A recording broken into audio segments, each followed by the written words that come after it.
говорили у нас «Здравствуйте». Расскажите, пожалуйста, об эпидобстановке в республике на сегодняшний день. Добрый день, уважаемые жители Республики Саха-Якутия. Санитарно-эпидемиологическая обстановка на территории Республики Саха-Якутия остается напряженным. По данным Роспотребнадзора по Республике Саха-Якутия, в Якутии за сутки выявлено 56 новых случаев коронавирусной инфекции. Из них 47 случаев выявлено в городе Якутске. Город Якутск также и остается основным местом, где выявляется самое большее количество, порядка больше 70%, чем во всех других муниципальных образованиях. Но мы уже говорили не раз, что и в муниципальных образованиях коронавирус у нас приходит в связи с внутренней нашей летней, непосредственно процедурой переездов и вообще движений, которые у нас летом происходят.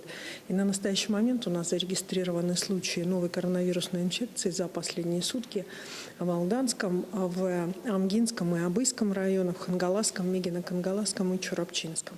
Необходимо обратить внимание на осложнившуюся ситуацию в санитарно-эпидемиологической в Верхневилюйском районе и определенные сложности, которые возникли в Нюрбинском улусе, тоже они непосредственно связаны с определенного рода случаями заражения ковида.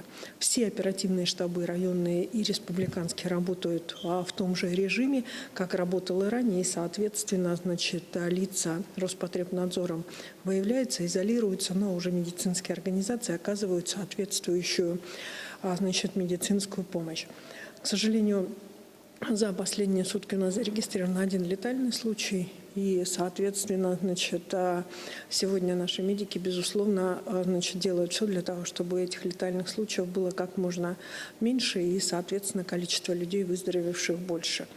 У нас в целом по республике мы перешагнули через отметку 300 тысяч тестов за весь период пандемии. За последние сутки было сделано на территории республики 2595 тестов. Вчера состоялось заседание под руководством президента страны Владимира Владимировича Путина, где были обозначены задачи на осенний период, в том числе с точки зрения проведения противоэпидемиологических мероприятий. Но необходимо обратить внимание, что глава государства обратил внимание на следующие базовые позиции. Это прежде всего прививочная кампания. Мы понимаем, что у нас впереди грипп, и он является традиционным для нас заболеванием. Соответственно, начинается он, как и вчера обратили внимание на совещании, именно с Дальнего Востока, с севера, потому что у нас раньше сами по себе и холода приходят, и этот период гриппозный раньше приходит. Поэтому на настоящий момент главой Республики Саха-Якутия Асеном Сергеевичем Николаевым поставлена задача изменить график национального календаря прививок на территории республики и, соответственно, начать прививочную кампанию среди детей, среди групп риска раньше. Соответственно, для того, чтобы нам можно было учебный процесс начинать без потерь по гриппозному карантину. Второй момент, на который обратил вчера президент страны, он прежде всего связан с диспансеризацией. Да, действительно, медицинские организации частично у нас уже начали и продолжают диспансеризацию населения для города Якутска, так же, как и плановую помощь и диспансеризацию. Мы начнем немного попозже, скорее всего, это будет вторая половина августа. В большей степени это связано с необходимостью того, чтобы наши медицинские работники, в общем-то, немного отдохнули. Потому что есть в любом случае есть определенный кадровый потенциал, есть кадровые возможности, но медики, так же как и все, должны ходить в отпуска. Поэтому к диспансеризации мы, безусловно, приступим и, соответственно, отработаем и этот момент. И третий момент, который для нас явился, в общем-то, моментом, по сути дела, поддержки со стороны президента страны, это вопрос, связанный с цифровизацией услуг в области здравоохранения.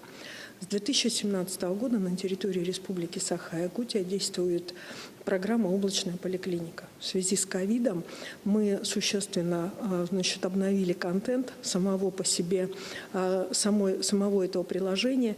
И у нас на настоящий момент через облачную поликлинику активных пользователей непосредственно около 100 тысяч населения Республики Саха-Якутия.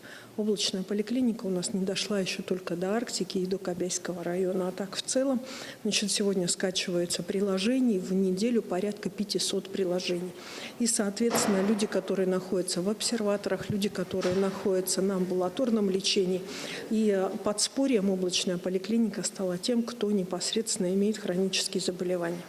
Также президент страны обратил внимание на то, что есть положительное в период пандемии, а для нас положительным явилось то, что обеспечение лекарственными средствами тем, кто работает, те, кто заболел и имеет право на бесплатное лекарства, у нас изменилась схема предоставления этого лекарства именно через звонок участковому врачу без похода в аптеку и посещения врача.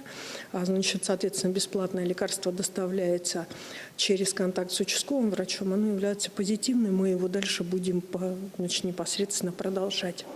Ну и я не могу не отметить на то, что сегодня в социальных сетях существенно уже и меняется и отношение к тем услугам, которые оказывают наши учреждения здравоохранения. Мы стали уже получать благодарности и за выздоровевших пациентов, и за то, что многие услуги оказываются непосредственно более четко и понятно, и в том числе за то, что звучат сегодня слова благодарности от тех людей, которые у нас являются больными, которые имеют хронические заболевания, и им сегодня не нужно ходить специально в аптеки и, дожидаться, когда по рецепту будет выдано их бесплатное лекарство. Все это делается через участкового врача с доставкой домой на дом. И момент, который сегодня я хочу еще раз обратить внимание на тесты.